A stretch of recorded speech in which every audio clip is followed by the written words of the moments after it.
ఈ కలియుగంలో ప్రతి వ్యక్తి కూడా పాపములు చేసిన వాడే, మీతో నాతో సహా, హ్మ్.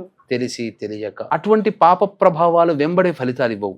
ఎప్పుడు ఆ పాప ఫలితాన్ని మనం పొందుతాము అనంటే ఈ శని భగవానుల వారు సంచరించేటువంటి రాశులని సందర్భంగా అష్టమ శనో, అర్ధాష్టమ శనో, ఏలిన నాటి శనో, యోగ శనో, కంటక శని ప్రభావం ఉన్నప్పుడు అప్పుడు మనం గతంలో చేసినటువంటి పాపాలు, ప్రారబ్ధ కర్మలు, గత జన్మ దోష ప్రభావాలు వెరసి ఒక్కటిగా చేరి మనం ఇబ్బంది పడుతూ ఉంటుంటాం. కాబట్టి శని ప్రభావంని గురైనటువంటి రాశుల్లో జన్మించినటువంటి వారు ఆ శని త్రయోదశి సందర్భంగా ఉన్నటువంటి రోజున కొన్ని పరిహారాలు పాటించుకుంటే చాలా మటుకు ఉపశమనం లభిస్తుంది. ఇప్పుడు వస్తున్నటువంటి శని త్రయోదశి చాలా ప్రత్యేకమైనది, మహత్యపూర్వకమైనదిగా చెప్పబడినది. పైగా శనికి సంబంధించినటువంటి ఉత్తరాభాద్ర నక్షత్రము ఉదయం 6:42 వరకు ఉంది. తర్వాత త్రయోదశి తిథి ఉదయం 8:36 వరకు ఉంది. శని భగవానుడికి సంపూర్ణముగా ఉన్నటువంటి రోజు 26వ తేదీ అనేటువంటిది. 2+6 ఎంతమ్మా? 8.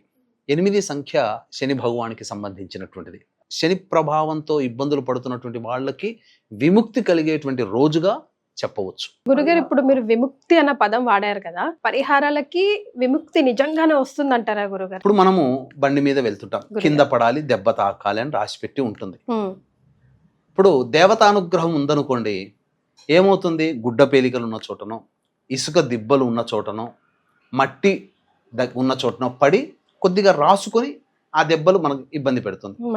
దేవతానుగ్రహం లేకపోతే బండరాళ్ళు ఉన్న చోట పడి ఎక్కువగా ఒరిపిడి గురయ్యి బాగా శరీరము ఇబ్బంది పడుతుంది.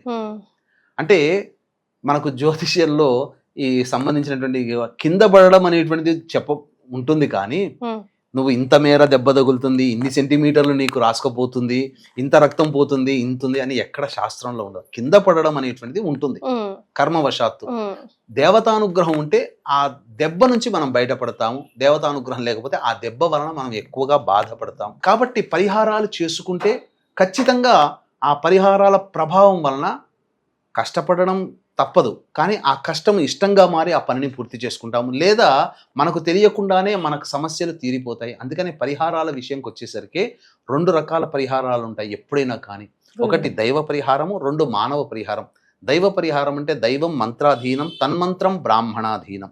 కాబట్టి బ్రాహ్మణుల ద్వారా చేయించుకునే జపాలు, హోమాలు, అభిషేకాలు, ఇటువంటివన్నీ కూడా కార్యక్రమాలు. మానవ పరిహారం అంటే మనకు మనంగా చేసుకునేటువంటి పరిహారాలని చెప్పవచ్చు. అంటే చిన్నపాటి చిట్కాలు లాంటివి, దేవతా పూజలు లాంటివి, అర్చన లాంటివి మనకు మనంగా చేసుకునేటువంటివి.